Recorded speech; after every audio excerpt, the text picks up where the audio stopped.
Assalamualaikum warahmatullahi wabarakatuh. Kami dari Kampus Institut Paradigma Indonesia, Fakultas Tarbiyah dan Keguruan, Program Studi Manajemen Pendidikan Islam akan melakukan observasi dan wawancara di Pondok Pesantren Putri Ummul Mukminin Aisyah, wilayah Sulawesi Selatan.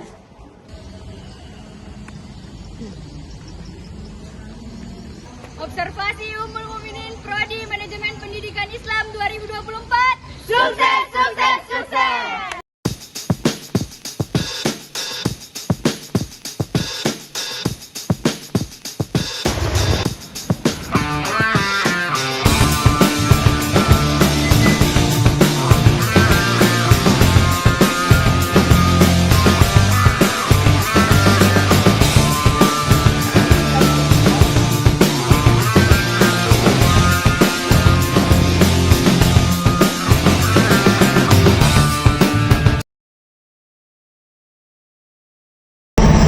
Jadi sebelum itu perlu kita ketahui apa itu kepemimpinan pendidikan.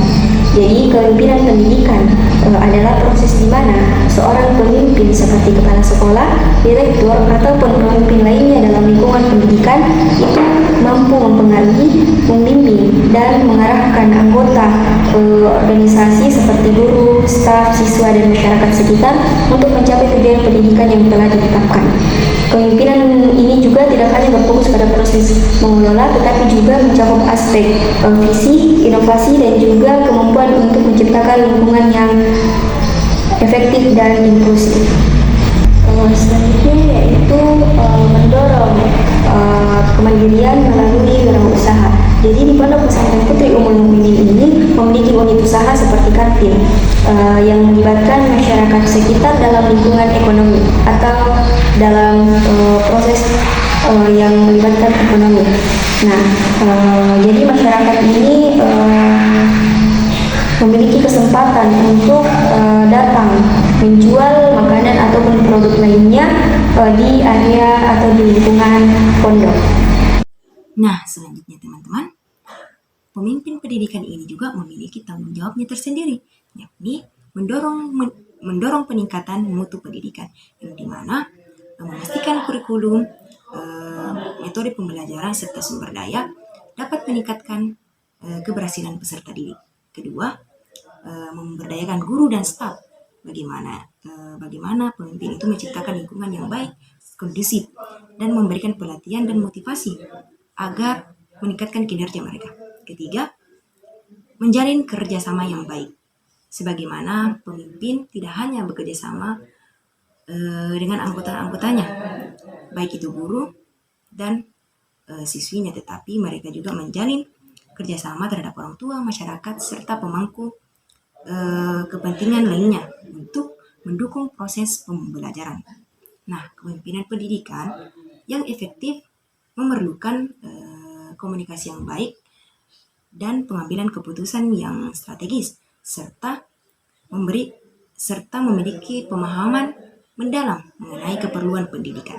Baik, itu saja. Ini saya akan menjelaskan hasil wawancara saya terhadap pemimpin di MA Ummul Mukminin, yakni Ibu Rinda Nur Ashifa SS, mengenai kepemimpinan pendidikan. Nah, pertanyaan pertama itu, bagaimana Ibu Rinda Nur Ashifa SS merencanakan, mengorganisasikan, mengawasi, serta mengevaluasi sumber daya di sekolahnya. Jadi caranya itu dengan mengadakan rapat kerja di setiap tahunnya, dan mereka memiliki 8 tim standar pendidikan, yakni yang dimana standar pengurusan, standar proses, dan standar penilaian. Sebagaimana telah ditetapkan oleh Kemendikbud dan mereka implementasikan sebagai acuan dalam proses pembelajaran.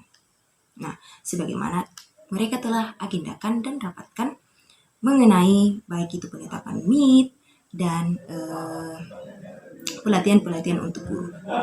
Nah, sebagaimana pemimpin di MA Ummul Mukminin ini, beliau menulis RKT-nya setiap tahun, yakni rapat kerja tahunannya. Di dalamnya menyimpulkan agar mereka setiap tahunnya itu berkembang tetapi tetap dalam ajaran-ajaran Islam dengan menanamkan akhlakul karimah, baik itu guru maupun siswinya. Baik, selanjutnya tantangan-tantangan yang beliau hadapi ketika mengelola pendidikan di sekolahnya. Ini tantangannya itu beliau selalu ingin memberikan program yang lebih fresh dan lebih baik. Dan kemudian beliau juga selalu ingin memberikan program yang berjenjang yang tidak membuat para pelajar itu bosan. Dan beliau juga selalu menjaga ikatan baik itu emosional, sehingga tidak ada jarak antara guru dan siswanya. Nah, mereka agar siswanya dapat memberikan saran bagaimana proses pembelajaran yang mereka sukai dan pelajaran yang mereka sukai. Nah, jadi tantangannya itu sebagai pemimpin di MA Ummul Mukminin, bagaimana mereka selalu terlihat maju dan memberikan apresiasi terhadap siswinya. Baik, itu saja. Selanjutnya akan dilanjutkan oleh rekan saya.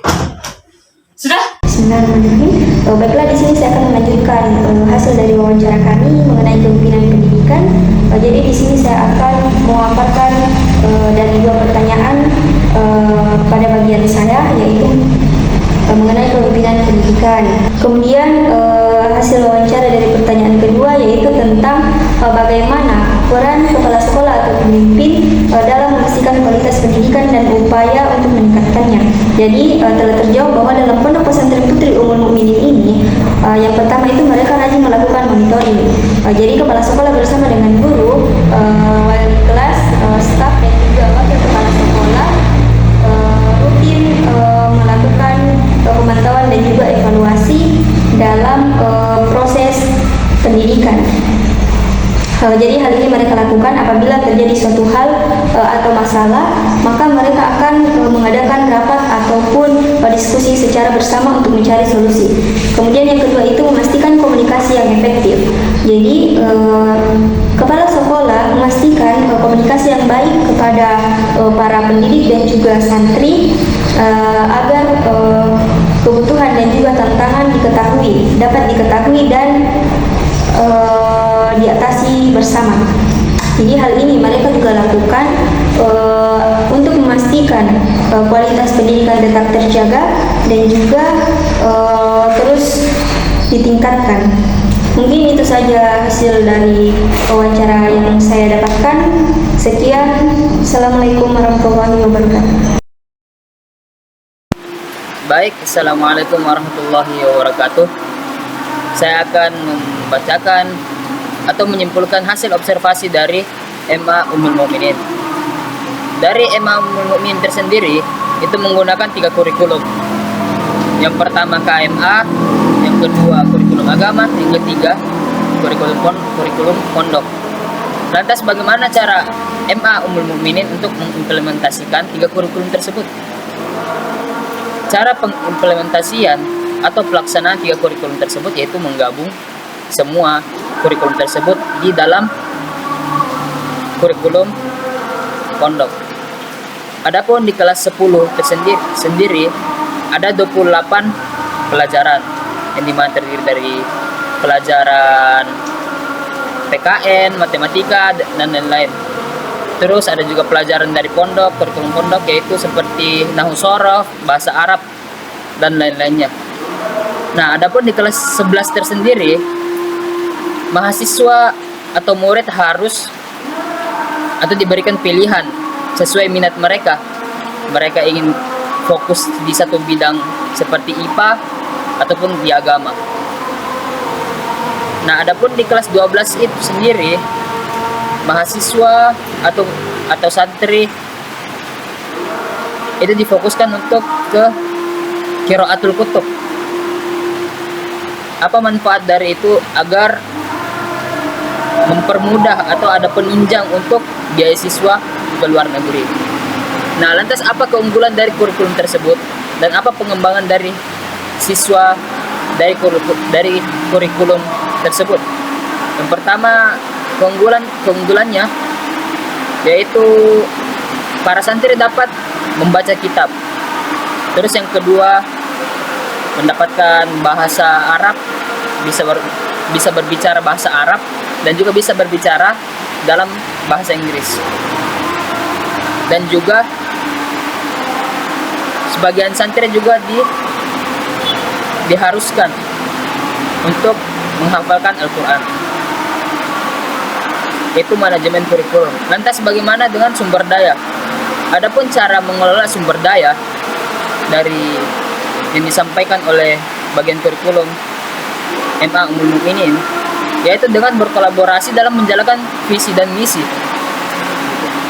seperti menjalankan bagaimana para mahasiswa atau mahasiswi bisa mencapai tujuan dari kurikulum tersebut, dan bagaimana cara pengelolaan sarana dan prasarana, yaitu pertama dengan pembagian tugas, seperti ada bagian bendahara, BK, guru, dan lain-lainnya. Adapun jika pengelolaan sumber daya tersebut menyangkut keseluruhan, maka hal itu dirapatkan secara keseluruhan. Dan yang terakhir, dalam memanfaatkan sumber daya atau sarana dan prasarana, tetap harus berkolaborasi atau melibatkan seluruh pihak dalam mengelola hal-hal yang menjadi tujuan utama dari kurikulum dan MA Ummul Mukminin tersebut. Sekian apa yang dapat saya sampaikan. Assalamualaikum warahmatullahi wabarakatuh.